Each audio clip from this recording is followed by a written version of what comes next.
Bande Kobalandi, vous allez vous en direct qui a Sentinel TV. Sentinel TV est allé chaîne Nabino et Sikawapi. Tu as qu'à partager na Mopalanganesi Sango Malam, les messagers de la bonne nouvelle, Amiral Tambo, Caporal Abulangando, Didier Forme, Dibota Songo, Ezali Bongo, activiste, Mobunde Limboka, pasteur de la diaspora, Mwanamboka Congo, Oyo, Bolanda Kana, Sentinel TV, André Kamonga Lema, résidence Nanga Manchester, Namboka England et tout Angleterre. Alors, Lelo, on a eu une analyse sur la situation politique na Congo. Tomoni IDPS bapanzi yango ndenge Kabili apanzaki MLC apanzi Palou et aeko panza IDPS où ezaki bon parti monene ya mboka où ezaki fierté ya ba Congolais tu komona ke ba élite congolaise ezali bongo corrompus, ils sont pas constants, ils sont pas patriotes à cause des petits millions. Ils peuvent faire des alliances avec des étrangers et on les dribble.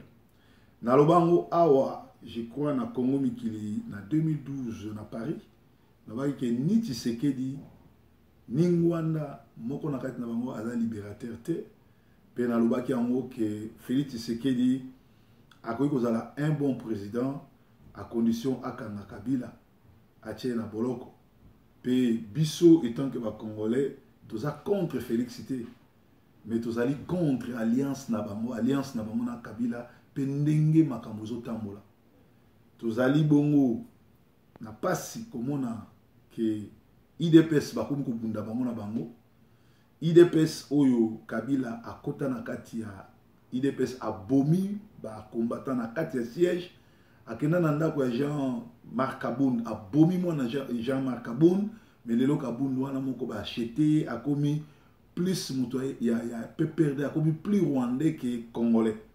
Alors tout simplement faute ezali na élite congolaise et faute ezali na biso ba combattant oyo tolobi toza ba résistant. Na yebisaki bino ke Vital Kamerhe et Moïse Katumbi, oyo na évité pourquoi Botiara Komone na scène congolaise, c'est pas un Congolais, il n'a jamais été Congolais, ni de père ni de mère, mais il est né au Congo. Akabwana na Kabila te, c'est-à-dire que basala ki ba blague na bango, basala ki scénario bien monté que qui ça Kamerhe alongwa ak une opposition qui s'appelle qui ça Siriano oboyebi na Kongo Katumbi balongwa baya ko infiltrer opposition pour détruire en haut. Et lelo oyo ba gagner gros pour mission en haut accompli tout simplement parce que bozana ba chroniqueur, bozana ba analyste, bazo yebisa bino surtout biso toza ba loin de Dieu. Nous parlons de la part de Dieu, nous parlons parce que nous avons l'esprit de Dieu. We are talking now about our life, we are talking about the Spirit of God. I'm anointed to talk on the way of God want people things to go, things to be. When we are talking, we are not talking about rubbish. We are not talking about our mentality. We are talking about the wisdom of God. Nous parlons parce que Dieu nous a donné la sagesse. Et tant que tu prophétiseras même. Donc Vital Kamerhe na Katumbi bazala jamais en opposition. Et ça m'étonnerait. Ce qui va opposer nous avons reçu les Martin Fayulu, les Kamerhe, non pas les Kamerhe, les Kabila, les Tshisekedi, tous ces politiciens-là, on les a dit que ces gens-là ne sont pas des Congolais. Et ils nous ont confirmé et affirmé qu'ils le savent. Ils le savent, mais pourquoi ils continuent à composer avec eux? Et bon, mon isoko, ok, Tshisekedi na Fayulu baba master baba na tata moko parce que baza ba congolais bango nyonso to komi na ngongo tozani loko mibala ko sala ou ko soutenir Félix Tshisekedi to tindika etia ko benga na Kabila ou soki to moni ke Félix Tshisekedi ani ko kola te ani ko tikala kaka bébé Kabila anyokola ye to bengani bango mibale mais to ko benga na Kabila na Tshisekedi na ndenge nini to ko benga na Kabila na Tshisekedi soki biso oyo tozana diaspora tozaki organiser tozalaki na bomoko, tozalaki na unité. Mais diaspora est comme divisé. Viengwanda divisa biso, heureusement to balana bayanzi, babala bangala, bangala babala baluba, baluba babala bashwaili, moyen ba diviser biso zate. Sikoyo, il faut tozala ini makambo lisusu ya Fayulu na Tshisekedi. Eza ba Rwandais ba tozo travailler bongo poto kabwana po bango balingi tozala diviser pour ba régner bien. Ennemi ya Congolais ezali Fayulu na Tshisekedi te. Tozalaki na guerre ya Fayulu na Tshisekedi te. Tozalaki na guerre ya tribalisme te. Tokola Mobutu atika biso tata bo moko, ekolo bo moko, mokonzi bo moko, mapinga moko. Nani yango akomuka kokabola ba Congolais? Muluba azande konanga, Mungala azande konanga, Mushwaili azande konanga. Tozo boya nde ba opposition ya ba Rwandais. Tozo boya nde ba infiltré. Tozo boya nde ba criminel o ba kota na mboka na biso. Nangongo yonanga tozo disité ma Fayulu na Tshisekedi leto sangana to kende ko benga na bango. Bazo so ba passeport congolais, bazo pesa ba tuti, bazo akotanga nango na poto awa, lobi bango bat bakozala ba ministre na biso, bango bat bakozala ba gouverneur, bon déjà Zoé Kabila tangate un illettré, a comme déjà gouverneur ya Tanganyika. Nangongo biso tozo discuter, bango bazo continuer ko piller mboka. Bazo continuer, nangongo ba yebisi biso que Vital Kamerhe est devenu une des personnes les plus riches du monde. Or, il y a 2 ans, il y a même 4 mois passés, ce monsieur était fauché et il a vendu toutes ses maisons. Mais comment expliquer que juste après avoir été nommé directeur du cabinet du président, 4 mois, 5 mois après, ce monsieur vient d'offrir à sa concubine Amida la sorcière une villa à Hollywood. Et ce n'est pas dans n'importe quel quartier, mais à Calabasas, où le coût de l'achat d'une villa coûte 12 millions de dollars.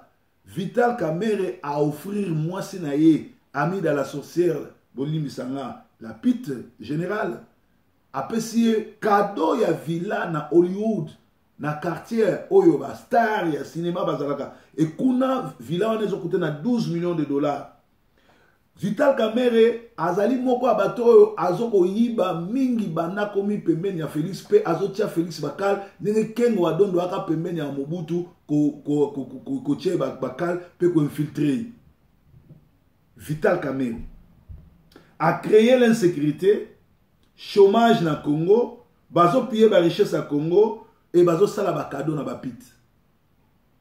Entre-temps, ba professeur na biso bazo non payé, ba fonctionnaires non payés, ba médecins, ba infirmiers, baza ko futamate, ba enseignants bazo futamate, ba étudiants congolais ba la bourse té. Mais un aventurier burundais rwandais infiltré à côté de Namorabino, d'ailleurs Vital a commis Bino pourquoi il a voté Kabila. Est-ce que c'est à commis Bino pourquoi il a quitté Kabila? Parce qu'il ne l'a jamais quitté. Vital Moutou a sali ba transaction nyonso. Vital Moutou a mené un bateau yende Moutou a convaincre Félix Tshisekedi a signé l'accord où il y a le président protocolaire. Et Moïse Katumbi oyo bozolo bazo songa Kinshasa et Vital Kamerhe a saligé bango na Kabila basali ba na bango bazo lukaba kangai azala jamais na problème soit azali na problème mais ba kangai que ça ba scénario na bango.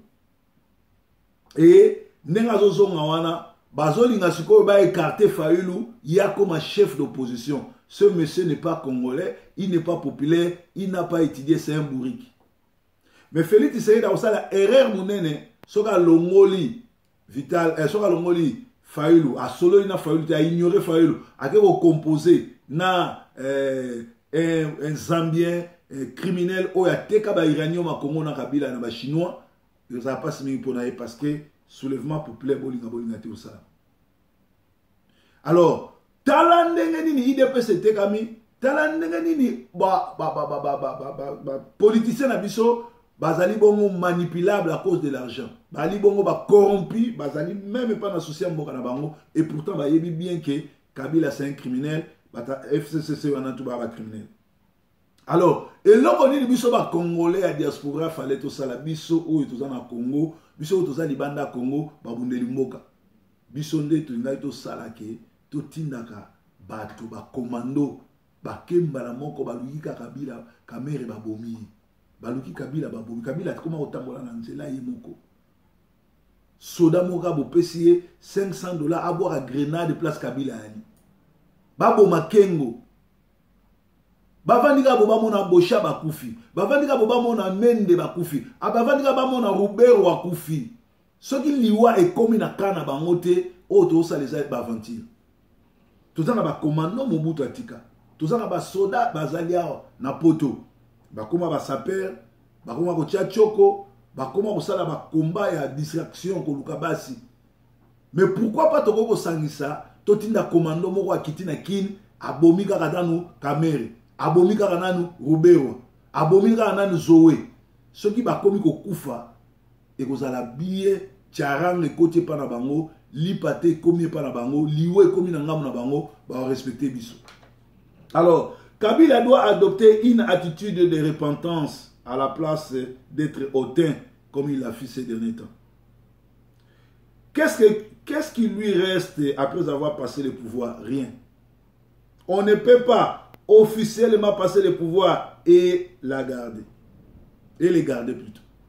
Kabila a officiellement passé le pouvoir à Tshisekedi, mais il les garde. La faute c'est à qui? C'est à Tshisekedi.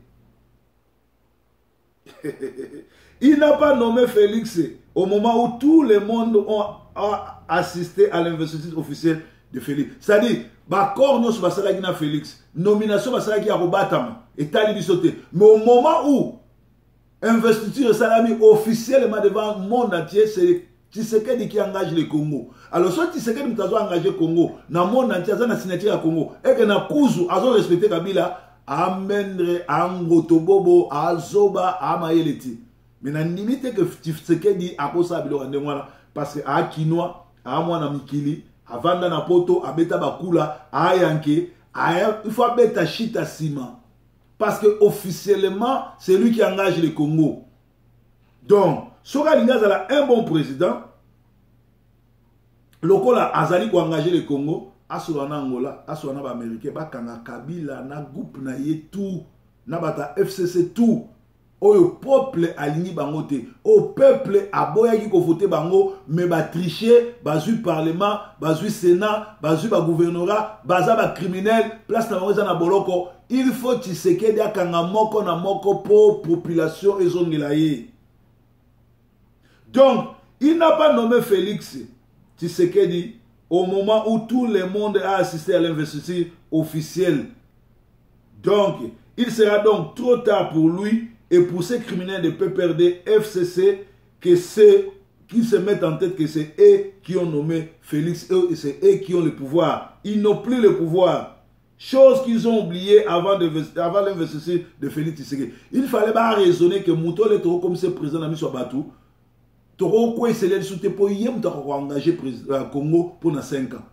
Akutana ba américain, akutana ba président, a changer ba code minier, a changer nos sotuana, a changer ba chef d'état, chef d'état-major, a changer ba tuana nos sotu, yé muto akuzala mukonzi.